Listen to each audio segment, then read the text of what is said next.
ایک بیوقوف کا دماغ اس کی زبان کی رہنمائی کرتا ہے اور ایک دانا شخص کی زبان اس کے دماغ کی رہنمائی کرتی ہے۔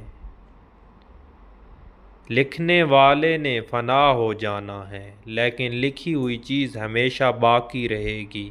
تو اپنے ہاتھ سے ایسی چیزیں لکھ کر جا جس کو تو قیامت کے دن دیکھ کر خوش ہو جائے۔ دعوت قبول کرنے میں غریب اور امیر کا فرق نہ کرو۔ طالب دنیا کے سمندر کا پانی پینے والے کی طرح ہے کہ جتنا پیتا ہے پیاس اور لگتی ہے۔ محتاج کو مہلت دینے میں کوئی احسان نہیں بلکہ عدل و انصاف ہے۔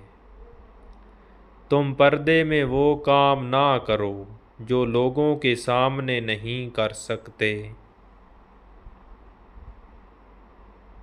انسان کا سب سے بڑا کارنامہ یہ ہے کہ وہ اپنے دل اور زبان کو قابو میں رکھ سکے۔ مخلوق سے ایسا معاملہ کرو جو ان سے اپنے حق میں پسند کرتے ہو۔ اپنے آپ کو بہتر سمجھنا جہالت ہے۔ ہر آدمی کو اپنے سے بہتر سمجھنا اچھی بات ہے۔